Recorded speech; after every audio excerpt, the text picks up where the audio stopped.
One pedigree Grand Prix class to another. Let's have a look at the Group M and O race here at Wakefield Park. And John, these cars are unique in Australian motor racing history. Well, certainly, that's an Elfin with Paul Hamilton aboard, a car that's been very, very successful. It's racing live. And beside him is the Dalroad Jaguar of Les Wright's, and that's an awesome motor car. No doubt whatsoever that Les Wright is driving a weapon car. It is frightening, actually, to look at the car as the field streams down through the first corner, and there's just so much history out there, John, that it's almost impossible to put into words. You actually have to be there and look at the cars to appreciate it.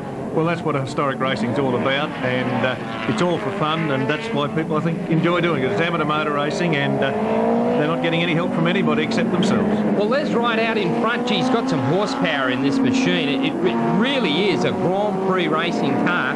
In behind him, though, Paul Hamilton in this little red Elfin, working him over in the corners. Isn't that typical of motor racing? It doesn't matter what era it is. The fact of the matter is the big cars are always harried by the small cars in the corners. Big cars hit the straights and simply blast away. Wait till you hear the sound from Les Wright's machine. Six-cylinder, inline. Oh, look at this! Hamilton up the inside. Oh, gee, that hasn't gone to plan, has it? Hamilton has just tapped Les Wright on the way in. Both of them spin to the outfield. Fortunately, no damage. Les Wright busy working out exactly which way the racetrack goes. Hamilton has decided to call it a day, and I think Les Wright's got his work cut out for him. Well, he certainly has, but he's got a big heart, Les, and although he's given himself a handicap in a scratch race, I don't think that'll make any difference to Les. He'll get into it and really push it hard all the way, and I wouldn't be surprised if he does very well in this. Well, given that the track is well suited to the smaller cars, Hamilton there pushing his machine off the circuit and hoping that no one else comes in. Let's have a look at it now on the Suzuki replay. Hamilton just gets in way too hot. In fact, hits Les Wright on the way through, and Les Wright just runs it wide, and tiny piece of parking there, John, and Les Wright immediately tries to get back onto the circuit. I think Hamilton just deciding, I'll just park it, we'll take it home on the trailer the way it is. Well, Wright gets back onto the track, and as you've said, John, he's got a fight ahead of him. Well, he certainly has, and some of the Formula Junior cars are running here. You can see one of them with the single downdraft Weaver sitting high above the bodywork, and being a combined race, we've got two different classes of cars running in this event, so there's some couple of pots to go at the end of the race. Well, certainly, that's Simon Pimble there, and it's a gangly looking machine, but very efficient at its job. And here at Wakefield, considering that the circuit is, you know, it's fairly tight on the far side, he's probably in a fairly suited machine to the job here. Fortunately, the weather has cleared a little here. Oh, more dramas. Gee, I tell you what, this corner onto the main straight, you've got to remember that they are coming onto the main straight here, looking for drive as they get on. That's Colin Haste, possibly with a touch too much pace coming on. But either way, the drive onto the straight here at Wakefield is absolutely vital to getting a fast lap time, and I think some of the drivers, John, just tend to overcook a little. They do, and it's a reverse cam corner too, Greg, which does make a bit of difference. Coming onto the straight with a reverse camber, if you don't get it right, you're all wrong. Well, one thing is for sure, you've got to pick your lines. You've got to work out just the way the track wants to be driven. And as you can see here at the Wakefield circuit, first up, Wakefield was designed for club racing. And you've got to hand it to the owners and the management. They have worked so hard just to produce a circuit that is suited to club racing. They've pitched their fees for hiring the circuit, for example, at the club racer, and it makes it affordable. Well, here's Les Wright. Oh, gee, I tell you what, he's into it, comes onto the straight and really gets the power down. John, tell us about the seating position of the car. It's absolutely unique. I drove this car many years ago in its very bestial stage, and your left foot is sort of about level with the middle of your rib cage. Your right foot is right down low. You've got a gear lever in between your legs and a steering wheel at the ready.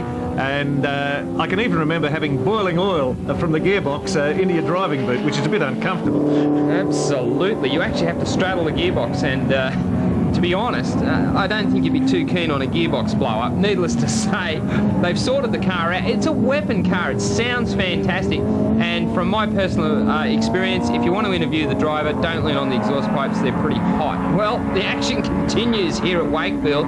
You know, the thing I'm really taken by with historic car racing is the drivers themselves and the reasons that they race. I mean, the guys almost seem to be racing in an era of where they fell in love with motorsport, and that's what it's all about. Here's Les Wright on screen again, and, well, he's got a car that is definitely worth falling in love with. John, the cars themselves are the showpiece, aren't they? They certainly are. The drivers are secondary, but the camaraderie and the whole historic scene where everybody helps everybody. If a car's broken down in the pits, somebody else will come along and say, I've got a bit to fix that. Now, you don't get that in modern racing. Certainly don't. Professional racing does not allow that kind of friendship, and I agree, the camaraderie is absolutely brilliant in historic racing. But the cars themselves, look at this thing. Les Wright here, it's absolutely on the mat and really giving it to it. Look at him power sliding his way, in fact four-wheel drifting and then opening the throttle and driving out. It is, well, a style reminiscent of the days when the cars were raced very seriously in competition for world championships and endurance championships throughout Europe and of course throughout the world. Well, John Pimble, our leader there on screen, is doing a pretty tidy job out there. He's keeping it nice and tidy on the circuit. John Cummins, really, this car is suited to the circuit. Well, it is. It's a Formula Junior, and of course, juniors were very, very quick, but look what's coming up behind him. It's Leisurely Les. Leisurely Les is on the pace. No doubt about that. Les Wright has got it, and in fact, Pimble does the right thing, simply moves out of his way. Probably not only was that the right thing, but, you know, it's probably the best way to keep your car intact. Les Wright on his last lap, but let's see the difference between Les Wright horsepower-wise versus Pimble in handling and brakes. Well, the little Formula Junior has got tremendous handling. Simon hasn't been driving the car. His father's been driving up until just recently, but some of the kids are getting into it and driving Dad's car and driving it very, very well. That's another nice thing about historic racing. It's friendly. Well, it puts a different light on Dad, can I borrow the keys? Yeah, it certainly does. Well, who's going to win? Oh, there's a bit of that ding on the nose. I didn't notice that before, Greg. Yes, I think that might have been from when he and Hamilton had a little meeting off the side of the circuit.